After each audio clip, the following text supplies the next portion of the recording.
नमस्कार दोस्तों, क्राइम तक में आपका स्वागत है। गोवा मामले की बात करता हूं। इस मामले में लगातार अपडेट सामने आ रहे हैं। दरअसल अब आरोपी बैंकॉक पहुंच गए और वहां पर इमिग्रेशन सेंटर में डिटेन्ड है। फॉर्मेलिटीज हो रही हैं।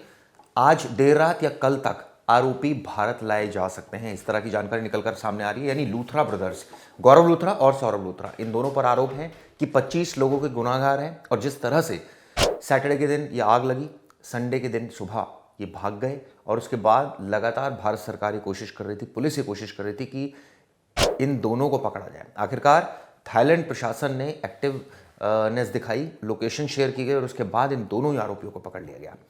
अब इसके बाद इनसे ऑब्वियसली पूछताछ होगी, जेल भी जाएंगे। लेकिन इन्होंने शुरुआत में एक पैतरा ये चला कि इन्होंने कोर्ट में अर्जी दाखिल की और वो भी एंटीसिपेटरी बेल की, जिसको अदालत ने बिल्कुल नहीं माना। आप सोचिए, 25 लोगों की मौत हुई और ये साहब बेल मांग रहे थे। अब आपको बता दें कि इन दोनों को भारत लाने की जो कवायद है वो तेज़ हो गई है। फिलहाल दोनों थाईलैंड पहुंच गए हैं और वहाँ इनको फुकेट थे पहले, फुकेट से बैंकॉक इनको लाया गया।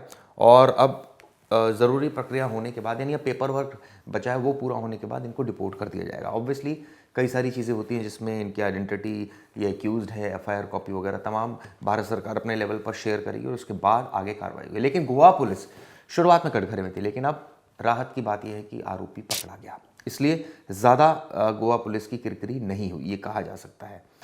इस मामले में जैसे मैंने आपको बताया, बहुत अहम सबूत पुलिस के पास हैं। जिस तरह से फॉरेंसिक जांच इसकी अलग लेवल पर चल रही है, कई आरोपी गिरफ्तार हो चुके हैं, 4-5 से ज़्यादा आरोपी गिरफ्तार हो चुके हैं और ऐसे में धीरे धीरे और भी इसमें गिरफ्तारियां संभव है। लेकिन सवाल ये उठता है कि ये क्लब चल कैसे रहा था। जब 3 महीने पहले इसको बंद कर दिया गया था, तो फिर आखिर किसने इस क्लब को अनुमति दी चलने की?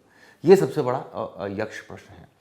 अधिकारी नपने चाहिए जिन लोगों ने परमिशन दी और जिन लोगों के सानिध्य में ये सब कुछ चल रहा था। आप देखिए, वेल कनेक्टेड लोग हैं लूथरा ब्रदर्स, और उसके बाद अपने कनेक्शंस का इस्तेमाल करके आप सोचिए कि 3 महीने पहले जिसको शो कॉज नोटिस दिया गया था, जवाब मांगा गया था, उसका क्लब अभी भी तक चल रहा था। तो क्या उस समय ये कहा गया था कि क्लब को शट डाउन कर दो, या सिर्फ कुछ सवालों के जवाब मांगे थे? इस पर भी हमारी नज़र रहेगी। लेकिन सबसे बड़ी बात जो इस पूरे मामले में निकलकर सामने आई वो आई गोवा पुलिस की। गोवा पुलिस ने शुरुआत में एक्टिव नहीं रही, लेकिन बाद में एक्टिव हो गई और अब राहत की बात यह है कि आरोपी लाए जा रहे हैं भारत।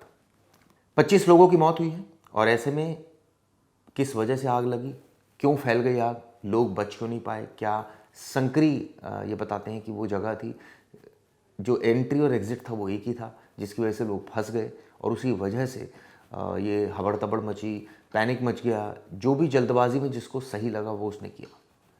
अपनी जान बचाना सबसे बड़ा उस समय एक चैलेंज था। खैर, इस खबर पर हमारी नज़र भी बनी रहेगी, आगे भी अपडेट देता रहूँगा। जाते जाते आप डॉक्टर, जब इस मामले में अब क्या कहना है लोगों का, ज़रा सुनिए। बार बार वो परस्यू भी कर रहे थे डिपार्टमेंट ऑफ टूरिज्म की जगह पर, इन्होंने इंक्रोच करके ये इलीगल स्ट्रक्चर बनाया था और उसके लिए उन्होंने कंप्लेंट्स भी किए थे, पुलिस को भी कंप्लेंट किए थे, गवर्नमेंट को भी की थी, टूरिज्म डिपार्टमेंट को भी की थी और बॉम्बे हाई कोर्ट के गोवा बेंच ने भी एक डिमोलिशन ऑर्डर इशू किया था। फिर भी ये क्यों खड़ा था क्लब, आज तक क्यों खड़ा था? हमने ऑलरेडी एक बार ये डेमोलिश, जुलाई में डेमोलिश ऑलरेडी हो चुका है, तो ये बार बार वापस एनक्रोचमेंट कर रहे हैं। ये भी जांच में बात सामने आई कि दरअसल इनका एक ही पते पर 42 फर्जी कंपनियां बना रखी थी। ये अपने आप में बहुत संगीन इल्जाम है, यानी शेल कंपनीज बना रखी थी। तो क्या ये ब्लैक मनी को रूट कर रहे थे व्हाइट मनी के अंतर्गत? इसकी भी जांच शुरू हो गई है। ये सभी कंपनियां बताते हैं कि दिल्ली के एक ही पते पर 2590 ग्राउंड फ्लोर हडसन लेन, नॉर्थ वेस्ट दिल्ली पर रजिस्टर्ड है और लूथरा भाई फर्जी कंपनी और लिमिटेड लाइबिलिटी पार्टनरशिप में डायरेक्टर या पार्टनर के तौर पर लिस्टेड है। इस तरह की जानकारी सामने आ रही है। इन कंपनियों का इस्तेमाल आमतौर पर बेनामी लेन देन और मनी लॉन्ड्रिंग के लिए किया जाता है। हम सबको पता है शेल कंपनीज का जो किस बेसिस पर उनका इस्तेमाल किया जाता है। इसकी जांच शुरू हो गई है और आपको बता दूं कि वो कौन कौन सी कुछ कंपनियां हैं जो लूथरा ब्रदर्स जिससे जुड़े हैं। वो हैं Being GS Hospitality Private Limited, Being FS Pacific Hospitality Private Limited, Being Life Hospitality Private Limited, Being Bharat Hospitality Private Limited, Virtue Food and Beverages Private Limited, G3S फूडशाला Private Limited, OSRJ Food and Entertainment Private Limited, Being 6 GS Hospitality Private Limited, यानी इतनी सारी कंपनियां इनके नाम पर listed हैं। ये जानकारी मैंने आपको दी। अब सवाल ये उठता है कि इनको कब तक लाया जाएगा। सबकी निगाह इस खबर पर रहेगी। आप देखते रहिए क्राइम।